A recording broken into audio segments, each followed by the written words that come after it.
ಗ್ರಾಮ ಪಂಚಾಯಿತಿ ಅನುಮತಿ ಇಲ್ಲದೆ ಹೋಟೆಲ್ ನಡೆಸುತ್ತಿರುವ ಆರೋಪ ಕ್ರಮಕ್ಕೆ ಆಗ್ರಹಿಸಿ ಅಧಿಕಾರಿಗಳಿಗೆ ಮನವಿ.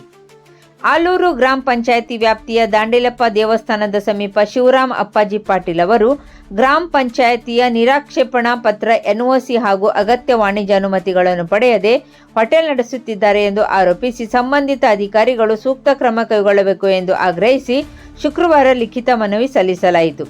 ಆಲೂರು ಗ್ರಾಮ ಪಂಚಾಯಿತಿಯ ಮಾಜಿ ಸದಸ್ಯ ಸುಭಾಷ್ ಬೋವಿವಡ್ಡರ್ ನೇತೃತ್ವದಲ್ಲಿ ತಹಶೀಲ್ದಾರ್ ಶೈಲೇಶ್ ಪರಮಾನಂದ್ ಹಾಗೂ ತಾಲೂಕು ಪಂಚಾಯಿತಿ ಕಾರ್ಯನಿರ್ವಾಹಕ ಅಧಿಕಾರಿ ಟಿಸಿ ಹಾದಿಮನಿ ಅವರಿಗೆ ಮನವಿ ಸಲ್ಲಿಸಲಾಯಿತು.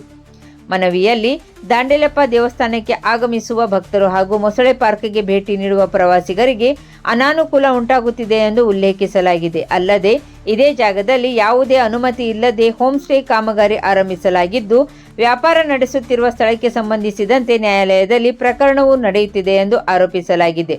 ಆದ್ದರಿಂದ ಸಂಬಂಧಿತ ಜಾಗದಲ್ಲಿ ಕೃಷಿ ಚಟುವಟಿಕೆ ಹೊರತುಪಡಿಸಿ ಯಾವುದೇ ವಾಣಿಜ್ಯ ಚಟುವಟಿಕೆಗಳಿಗೆ ಅನುಮತಿ ನೀಡಬಾರದು ಹಾಗೂ ನಿಯಮ ಉಲ್ಲಂಘನೆ ಸಂಬಂಧ ಸೂಕ್ತ ಕಾನೂನು ಕ್ರಮ ಕೈಗೊಳ್ಳಬೇಕು ಎಂದು ಮನವಿಯಲ್ಲಿ ಆಗ್ರಹಿಸಲಾಗಿದೆ. ಈ ಸಂದರ್ಭದಲ್ಲಿ ದಿನೇಶ್ ಹಳದುಳ್ಕರ್, ದೇವರಾಜ್ ಹಂಸರಾಜ್, ರಮೇಶ್ ಕಂಬಾರ್, ಮಲ್ಕಪ್ಪ ಬೋಗಿ, ವಿಜಯ್ ದಾನೇವರ್, ಮುನ್ನಾ ಸಾಕಲಾ, ಶಂಕರಲಿಂಗ ಚಬ್ಬಿ, ರಾಬರ್ಟ್ ಮದ ಸೇರಿದಂತೆ ಹಲವರು ಉಪಸ್ಥಿತರಿದ್ದರು.